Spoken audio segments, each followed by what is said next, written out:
Hi guys, welcome to our new video. Today we are going to review the Realme 16 Pro, which is the little brother of Realme 16 Pro Plus. Now both devices in the 16 Pro series have received a price. So the big question is, how does it actually perform? Is it just a design and camera focused phone, or does it offer more than that? And most importantly, is it justified at this price? In the box you will get the device, an 80-watt charging brick, a Type-C cable, a transparent case and a SIM ejector pin. Let's start with the build and design. The Realme 16 Pro feels solid in hand with a flat display, and it also feels wider compared to other devices in this price bracket. It comes with a boxy design, which most of the phone comes these days. However, it feels slightly less premium because there are no metal frames. You also get a squarish camera module with a noticeable bump, and because of that the phone wobbles. The 16 Pro has a 7.75 mm thickness and weighs 192.5 grams. Weight distribution is maintained quite well, so it doesn't feel heavy while using. You also get up to IP69K water and dust resistant, which is actually very good. Now let's look at the display. The Realme 16 Pro features a 6.78 inches 1.5K 144Hz AMOLED flat display. The display is fairly bright and visible even under direct sunlight because it comes with 1800 nits of brightness in high brightness mode. It comes with an optical fingerprint sensor which works well and unlocks the device quickly. Watching content on the 16 Pro is a good experience, although the colors feel slightly on the warmer side. The device also supports wideband L1 HDR capability and it can easily play 4K HDR videos on YouTube. However, the bezels and chin feel slightly thicker compared to some competitor devices. For the display protection, the device comes with Gorilla Glass 7i protection. Now let's talk about the performance. Not all benchmarks were conducted at room temperature during winters. The Realme 16 Pro is powered by the Dimensity 7300 Max 4nm chipset along with LPDDR4X RAM and UFS 3.1 storage. In Antutu, the device scores around 1 million, reaching about 28 degrees Celsius and consuming 5% of battery. During a 30 minutes of throttling test, the device throttles to 94% with temperature around 30 degrees. In the Geekbench scores, in the single core CPU scores around 1000, and in the CPU multicore it scores around 3000. In the Geekbench GPU the score is around 2500. Now moving to the 3D Mark stress test of 20 minutes. In the wildlife extreme stress test and a wildlife stress test, it performs average for the price, but the stability is really good. Look, these benchmark scores are slightly below average for the price, but the stability and heat management are actually decent. The maximum temperature was recording around 41 degrees, which is good, but again, these tests were conducted in winters. RAM management is okay and just does the job. Although the device sometimes takes a little longer to open and load apps, but the app opening and closing animations are smooth.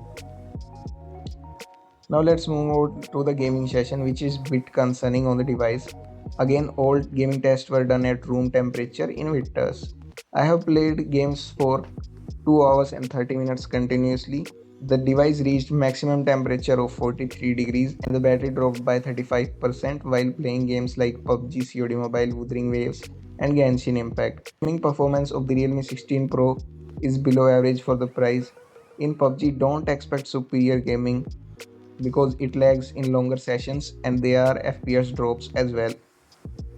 However, COD Mobile runs well since the game is more optimized. I have also tried games like Wuthering Waves and Genshin Impact. These games were playable, but there are lots of lags from the starting and frame drops, which makes the experience really bad in the gaming department. Look, the gaming performance of the device for the price is really average. Now let's talk about the battery. The Realme 16 Pro comes with a massive 7000 mAh battery with an 80-watt fast charging. There is no wireless charging, but it supports bypass charging. It takes 1 hour and 5 minutes to charge from 1% to 100%. In my usage, the phone delivered around 11 hours of screen on time with all day 5G usage on moderate usage, which includes 2 hours of gaming. Overnight idle drain was just 1% with mobile data turn off. Overall, the Realme 16 Pro can easily deliver 1.5 to 2 days of battery life on 5G with normal usage. Now let's talk about its audio. The Realme 16 Pro features dual stereo speakers, one at the bottom and one on the microphone grill. The speakers are loud, but the sound quality, crispness, and bass feels lacking for the price. The audio starts distorting about 70% volume, which is quite disappointing. Honestly, it feels more like a 15,000 smartphone speaker setup. You get dual nano SIM support, but there is no eSIM and no SD card slot. The haptics are basic for the price and feels less premium for the price. The vibration strength is also quite weak, and currently there is no option to adjust haptics intensity. Additionally, haptics are not well integrated into the UI. For connectivity, there is an IR blaster on the top which works well. You get the Wi-Fi 6, Bluetooth 5.4, 9 5G bands, and there is no NFC. I have tested Geo 5G which works perfectly outdoors but sometimes struggles indoors. Call quality remains clear with good voice quality. Now let's talk about the software.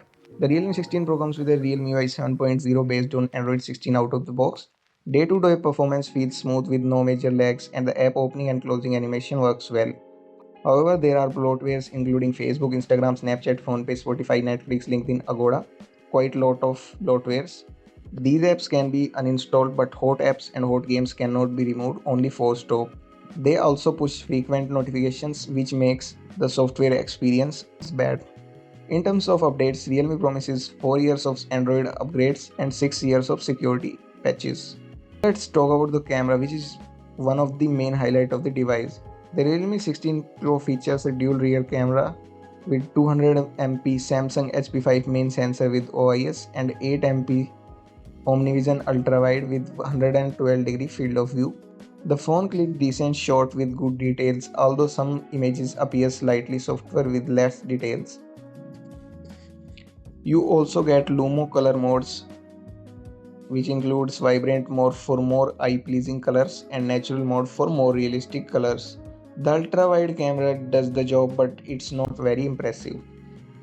Zoom performance is good up to 5x, but the quality starts to deteriorate after that. You can check it at 10x and 20x zoom in the pictures.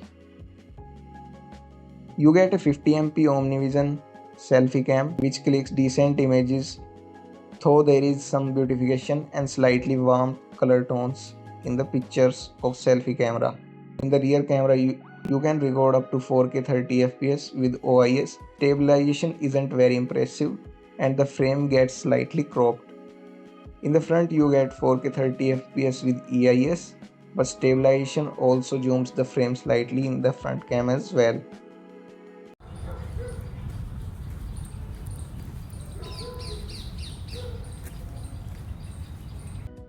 So finally, coming to the conclusion, the Realme 16 Pro feels like a good device if you are mainly considering it for the design, camera and battery. In those areas, it somewhat justifies its price. However, apart from that, the device feels more like 20k smartphone because there are clear flaws in performance, gaming, audio and haptics. Because of this, it becomes really hard to recommend, especially now that there is also a price hike. I hope you found this review helpful. Thanks for watching till the very end. If you like the video, please consider subscribing and share it with your friends. See you in the next one. Just hit the subscribe button, bro. Let's go. Subscribe now.